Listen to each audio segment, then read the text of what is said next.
Right, terminology in wood turning can be very confusing to a beginner. So I'll just reiterate again, mainly for the skew chisel, that is the long point, that is the short point. Now they are sometimes referred to as the toe and the heel. I prefer to call them the long point and the short point for the simple reason that this part here on the chisel, down along this black line here, where the bevel meets the shaft, is also called a heel. So it can be confusing when you say to a student or a beginner, engage the heel to start the cut. And most people put that short point in on the skew chisel, when in fact it should be this part here, the heel of the bevel, not the heel of the skew. So, like I say, I always refer to that as the long point and the short point, so there's no mix-up. Now, in most books, you'll read the ABC of wood turning. The ABC refers to anchor, bevel, engage this bevel here, down along here, with the timber, and then they say cut.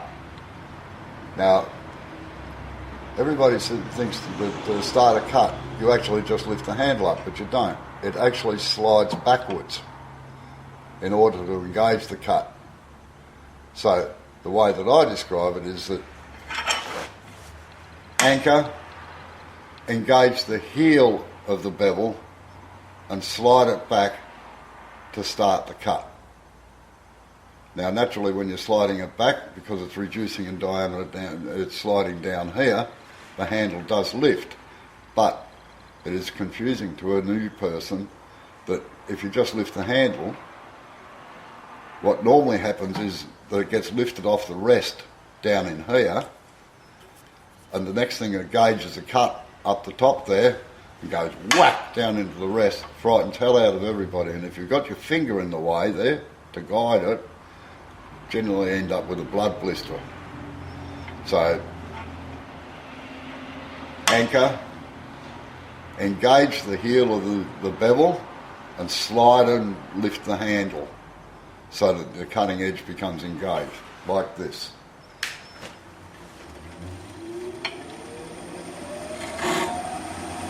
Anchor, engage the heel, slide it back, and cut.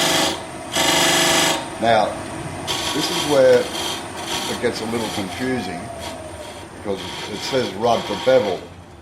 Now, you have a decreasing diameter around here, so if you try to engage the bevel, it can't work even on a hollow grind chisel. There will always be a gap here in underneath here because the cutting edge is working up there.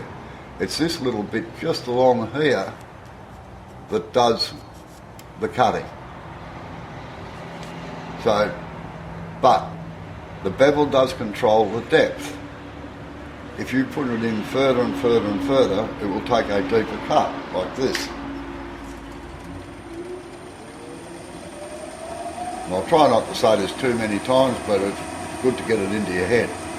Anchor, engage the heel, slide it back to the cutting edge.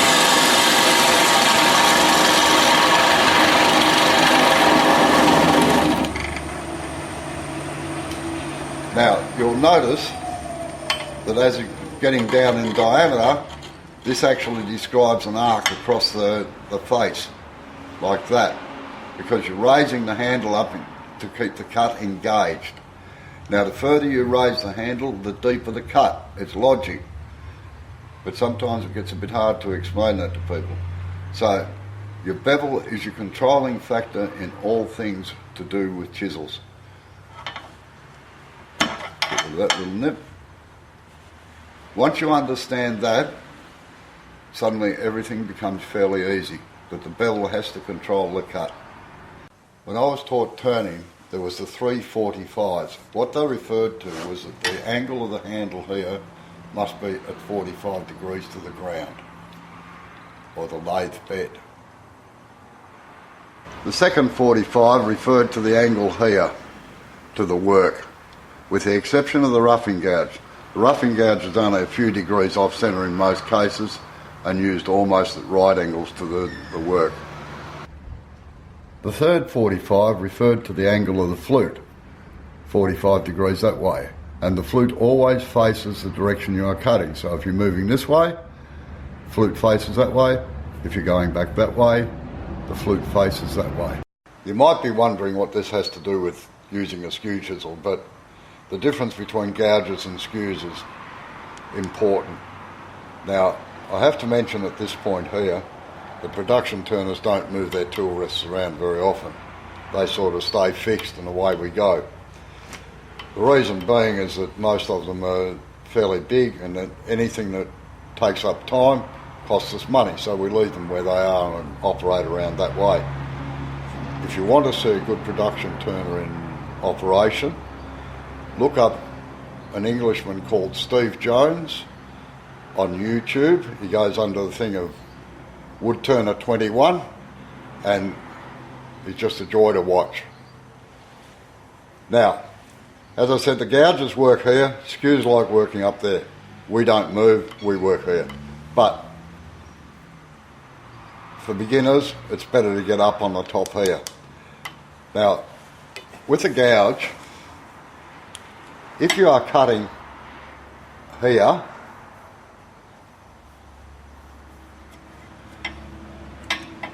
if you transpose a line down through the back here,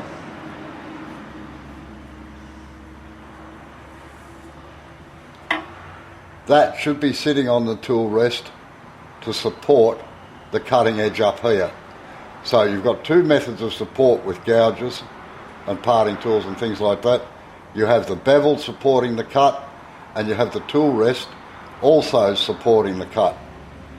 Now, the only time you ever run into trouble using a gouge is if you start getting up here, and I'll just show you that in a second.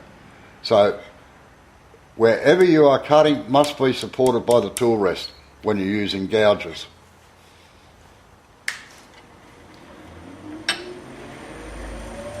So we're cutting right here with the gouge, like so.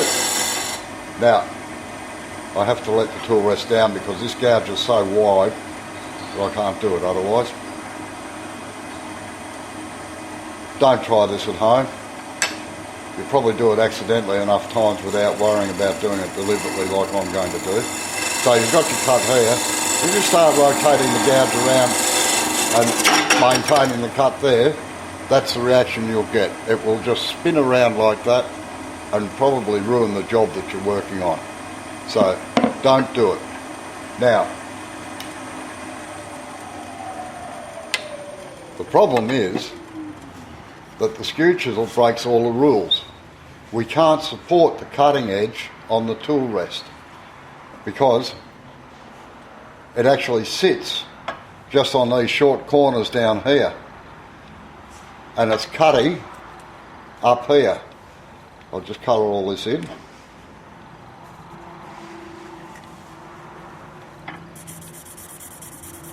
Remember to keep the long point out of the way, off the work. And that's why I recommend a 1-inch skew chisel for beginners, or a 30mm. Gives you a little bit of play room. I'll colour in the other side as well. Oh, this is fun, like being back in kindergarten. Although there's some around here that reckon this is kindergarten. So, alright, so we've got that coloured in now so you can see what's going on. Right. Now, if you sit it down flat on the rest like that, you've got a gap in under here, so it's not going to cut.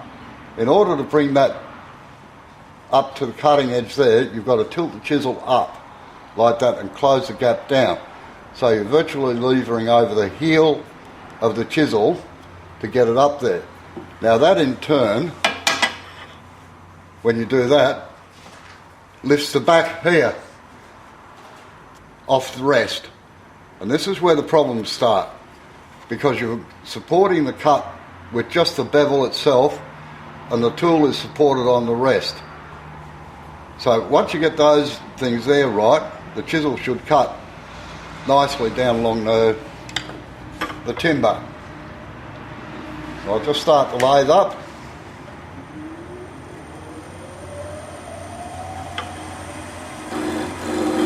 So we've got it sitting on the short point, we tilt the handle up, bring the cutting edge into contact in the right place and make our cut.